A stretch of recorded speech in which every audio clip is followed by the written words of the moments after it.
छोटी बहू। देखिए मैडम, गलत और सही का फैसला कानून करता है।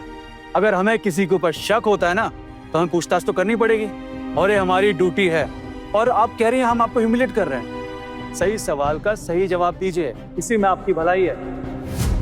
यहाँ आसपास चोरी की कंप्लेंट आती रहती है हर हफ्ते, और सब कुछ हमें ही संभालना पड़ता है। कौन? चल तो पता करते माजरा क्या है। जी मैम। हम आपको चोर दिखाई देते हैं? ए लड़की, तब से देख रही, इतनी जोर जोर से इनसे क्या बातें कर रही है? पटर पटर बोले जा रही है। हुआ क्या है? ऐसे बेवजह इल्जाम लगने पर भी अगर मैं चुप रहूं तो मैं अपने आप को कभी माफ नहीं कर पाऊंगी। माँ की कब से ये लोग बेइज्जती किए जा रहे हैं। पुलिस माँ को चोर समझ के इन पे शक कर रही है। अरे हम तो इस दुकान पे अपना सामान खरीदने के लिए आए थे, लेकिन इन्होंने बिना कुछ सोचे समझे पुलिस को बुला लिया। तो सरासर गलत है ना। दीदी, आप तो हम लोगों को जानती है ना, ये लोग खोटे खोटे बोल रहे कि हम लोग यहाँ चोरी के गहने बेचने आए हैं। बेचने? लेकिन तुम दोनों तो कह रही थी कि तुम लोग खरीदने आए हो। इसका मतलब आप दोनों ने झूठ बोला हमसे? नहीं नहीं दीदी, मैं शायद आपको ठीक से बता नहीं पाई। ये मेरे खुद के ही गहने हैं। मैंने सोचा था कि ये गहने बेचकर आना के लिए कुछ नए गहने बनवा लूंगी, इसलिए हम दोनों। एक मिनट माँ, अगर हम यहाँ से नए गहने नहीं भी खरीदते तो ये बताइए, यहाँ पे पुराने गहने बेचना गलत है क्या? बाहर तो बोर्ड पर बड़े बड़े अक्षरों में साफ साफ लिखा है कि यहाँ पुराने गहने खरीदे जाते हैं। अगर आपको बिल चाहिए था और हमारे पास बिल नहीं था तो हमें बोल देते, हम चले जाते यहाँ से। लेकिन नहीं, आपने हमें यहाँ पे बिठा के रखा, पुलिस को बुलाया, और पुलिस आते ही मुझे और मेरी माँ को बेवजह बेइज्जत करने लगी। इनकी तो उम्र हो चुकी है, इनका ऐसे अपमान करना ठीक है क्या? ये सब सही लगता है आपको? बताया ना मैडम, ये हमारी ड्यूटी है।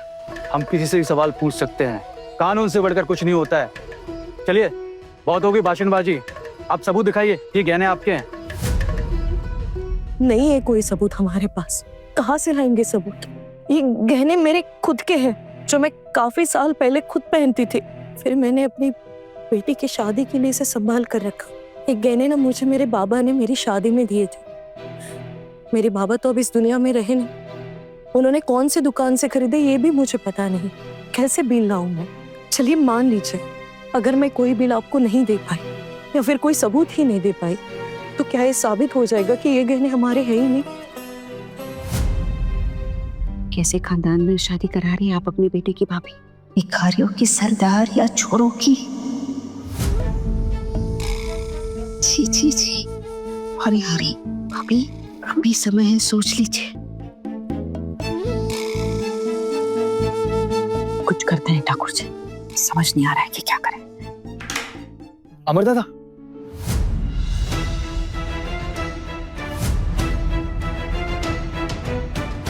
छोटू तो आ गया, देखना क्या झमेला हो गया है।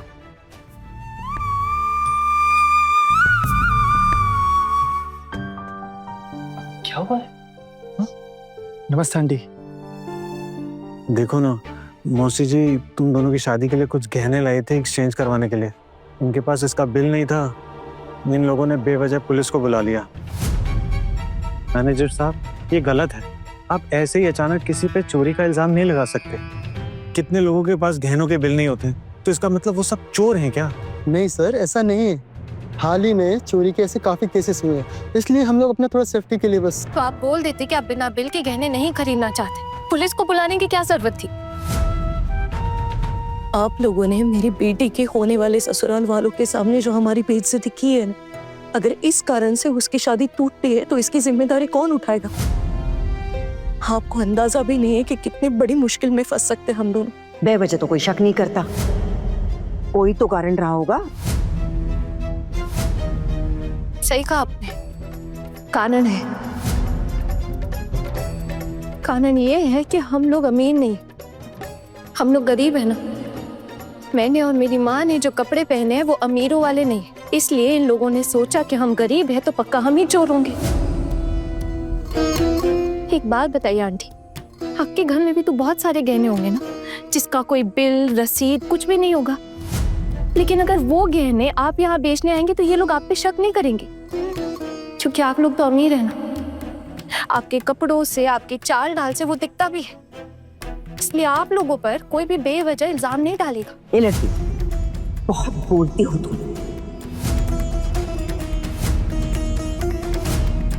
एक मिनट माँ। सर, ये लोग बहुत ही शरीफ लोग हैं और आप बिना किसी प्रूफ के एलिगेशंस कैसे लगा सकते हैं इन पे? अरे मैंने तो अभी तक कोई एलिगेशन लगाया ही नहीं है। मैनेजर साहब का फोन आया था हमारे पास कि बिना बिल के गहने बेचने आए हैं। हम तो बस पूछताछ करने के लिए आ गए।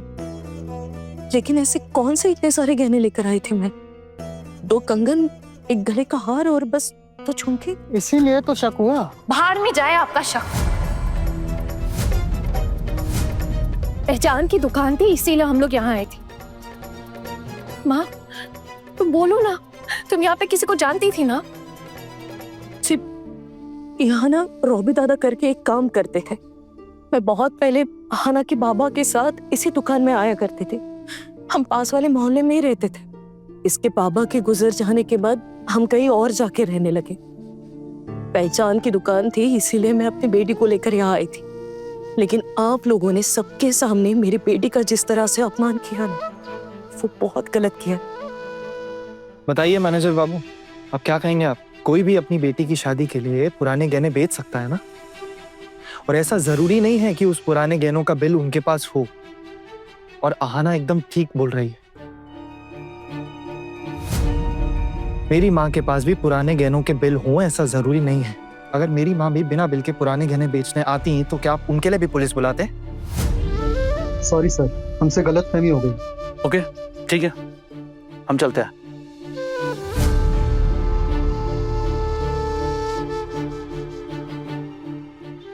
लाइए।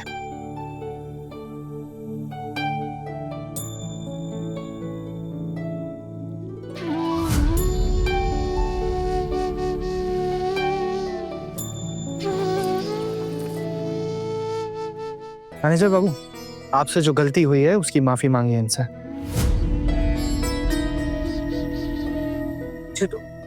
बस और तरफदारी करने की जरूरत नहीं है इनकी। पता नहीं ये झंझट ही खत्म नहीं हो रहा। झंझट ही नहीं भाभी, हमारे तो पूरे टाइम का सत्यानाश कर दिया यहाँ गहने खरीदने के चक्कर में। सत्यानाश नहीं, आप लोग का तो भला हुआ है ना। अभी आप ही तो कह रही थी आंटी जी से कि हम लोग चोर है या भिखारी, आप समझ नहीं पा रही। ये बात शायद अब उनके कान में कहनी थी, लेकिन मैंने सुन लिया। अब तो आपके समझ में आ गया ना कि हम लोग चोर नहीं है। अब आप लोग समझ लीजिए कि आपको ऐसे घर की बहू अपने घर लानी है या नहीं।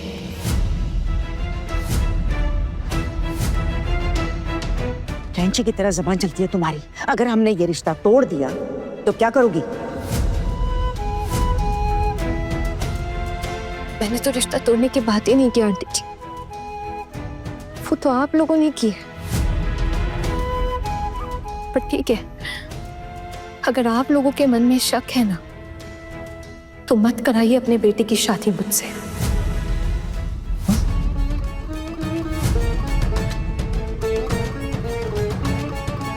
मैं खुद आपसे कहना चाहती हूँ कि इतनी बड़ी गलती मत कीजिए। बाकी फैसला आपका है। माँ चलो। एक मिनट।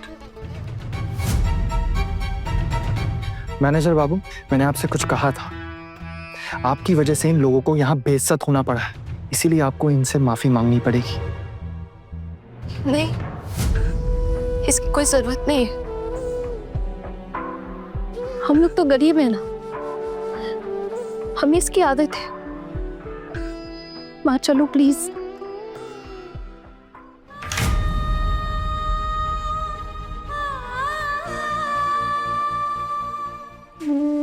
मेरे बच्चे के बातों का बुरा मत मानना दीदी। आज उसके दिल पर बात लग गई, इसलिए कुछ ज्यादा ही भूल गई। बहुत स्वाभिमानी है मेरी आहाना, फिर भी दिन रात लोगों के ताने सहन करते करते ना कभी कभी कुछ ज्यादा ही बोल देती है। लेकिन वो दिल की बहुत अच्छी है दीदी, बहुत प्यार करती है। आज उसकी माँ को छोड़ कहा गया ना, इसलिए शायद चलते हो।